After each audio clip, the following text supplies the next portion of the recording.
Alright fellas, it's time that I talk about this. Jack Doherty is my favorite influencer. I mean, where else can you find a 4'11" manlet who just enjoys getting the shit kicked out of him as a hobby? I'm gonna be honest, in my old crusty ass age, I haven't been able to keep up with the revolving door of social media influencers that we've been having. I know it's kind of a meme on this channel that I'm always late to the punch on literally any topic ever, and my whole channel just kind of moves in slow motion, but to be fair, in my defense, there is like a revolving door of social media influencers lately. One trend will come one week, and then by the next week, they're just gone. But recently, there's been this brand new influencer that's come into the battlefield, guns blazing, and you've probably seen his clips on Twitter, but if you haven't, here's a little clip to give you an idea of the special kind of asshole we're dealing with today.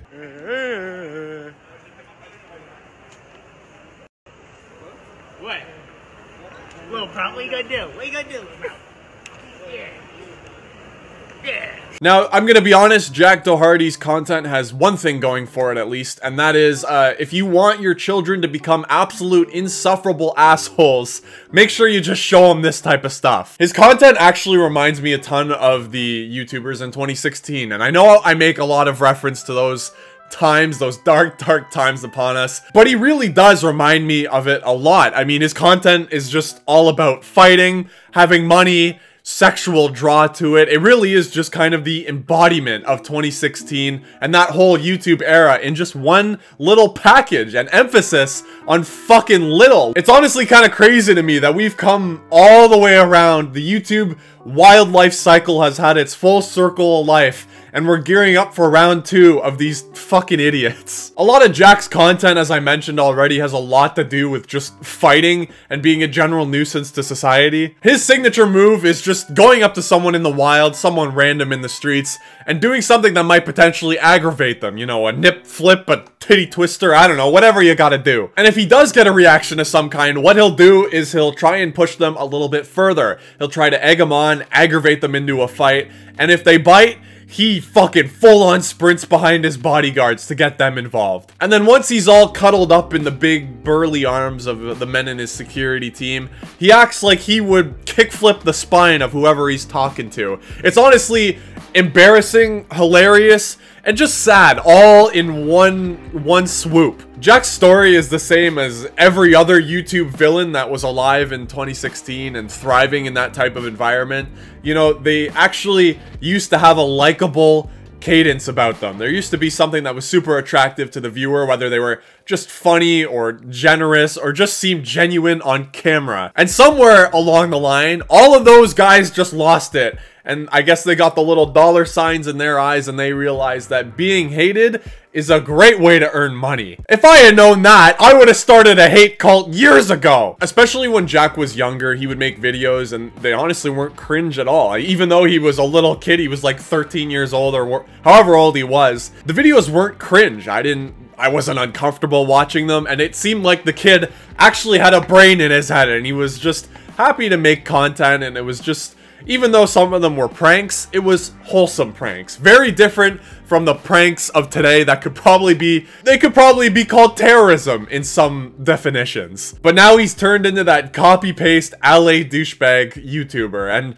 unfortunately he's lost all credibility that he once had. I think he's actually gotten dumber as the years have gone on. Now naturally, when you have a big issue, you do something that all of us would do, and that is go to Dr. Phil. And that's exactly what Jack did after his family made him go on the show, after he made a video where he stole his brother's car, drove it down the street, his brother's chasing after him, and he filmed himself running a stop sign.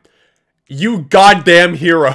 There's honestly not a lot to take from the whole Dr. Phil episode itself. I mean, it's a copy-paste Dr. Phil episode. He sits back in his chair, writes notes on his clipboard, talks about something, and doesn't fix the problem. Sends them to the ranch, his concentration camp, I don't know. But one thing to note about the episode is that Jack is just a complete asshole. He's interrupting his brother, he's interrupting Dr. Phil. He's really just displaying asshole qualities. And that's not a surprise seeing how he is now, but as the kid that he once was, that is shocking. As audience members, I'm sure you guys know that a lot of content creators out there just play things up for the camera. My last video was talking about how Schlatt fakes his laugh for the audience. Most content creators do something where they play up a bit or something, like a soccer player taking a dive on a play. Professional acting. Broadway tier acting, some of these content creators. But there's a huge difference between being a part-time dick just for the camera and being a full-time asshole for everybody in your entire existence. And I find that it's pretty transparent with these content creators, specifically the copy-paste LA douchebag ones, that you can tell they're more often than not, overwhelmingly more often than not, just douchebags completely 100% of the time. And you know, they might donate money to charity, donate money to audience members to try and, you know, kind of balance out the things going on. But money can't fix your shitty personality. That's just a common fact that I think most people know. And going off of the whole money thing, I honestly don't think that Jack's type of content, at least what he's making now, is sustainable. I don't think being hated being your main draw to your content has ever worked out for anybody. I mean, you go to any Jack Doherty video, it's just hate in the comments. Normally with idiots like fucking I'm J-Station, if you remember that dumbass. He even had supporters in his comment, and he was doing deplorable shit. But you look at Jack's comments, there is not a single positive comment in that entire section. It's wild. But I mean, generally speaking, from the history of content creators that have just thrived off of being hated, Ricegum, I always refer to him, but he's a perfect example for stuff like this. Even more recently, the Island Boys. In fact, he made a video where he drives to their house and just has a fucking shouting match at them. Both of them just going back and forth. It's honestly so goddamn sad. It makes me just sad that these dudes, I mean, I'm sure they made money off of the video, but how fucking sad is that? You spending a night out in LA and you just go to somebody's house to shout at them?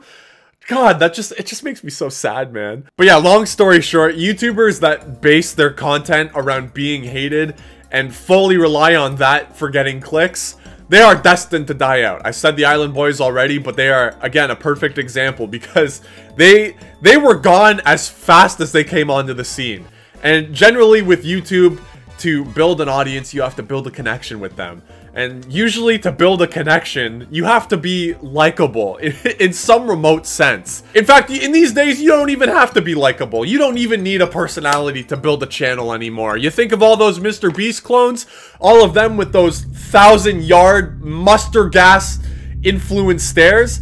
They don't have an ounce of personality. I'm thinking of one guy specifically, and I can't remember his name, but I have never been more terrified in my life if I had to wake up and I saw him staring at me in the corner of my room in the dark fucking shadows. Oh my god, I would just shit my pants, dude. But going back to Jack and his whole content thing, it's just not sustainable. It never has been, and I don't think it ever will be. A more recent example is that British prank channel. I think Mizzy was his name. He died, well, he didn't actually die. Okay, let's rewind here. His popularity died as quick as it came on. He just kind of faded out from existence, and he was absolutely deplored by everybody online. It's just not sustainable. Now, don't worry, when Jack's YouTube channel eventually dies, his Instagram dies and everything, he's got a backup plan. Jack has his own OnlyFans account. Yup. I don't normally pick on OnlyFans accounts because it's your business. You do what you want to do. If you want to become a sex worker, go for it, man. But I just gotta say this. There's nobody out there buying this OnlyFans that isn't like a crusty old 40-year-old man. I mean, Jack looks like a literal fucking child, man.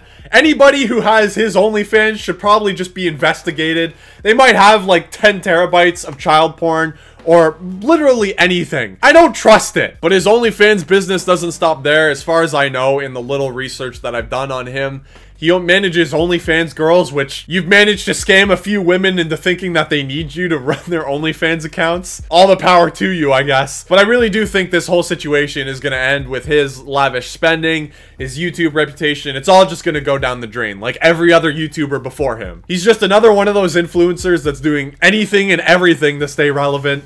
And eventually, his stuff is just gonna die out like every other YouTuber before him. And then when that day comes, a brand new influencer that's equally or more insufferable is just gonna kick down the door of YouTube and get the attention of everyone else. Now, I feel like I've just summed up the, you know how we have the scale where it's like human evolution along the years? I feel like I've just summed that up for LA douchebags and their YouTuber life cycle. But anyway, guys, that's all I got for today. I'll see you guys very soon. Bye for now.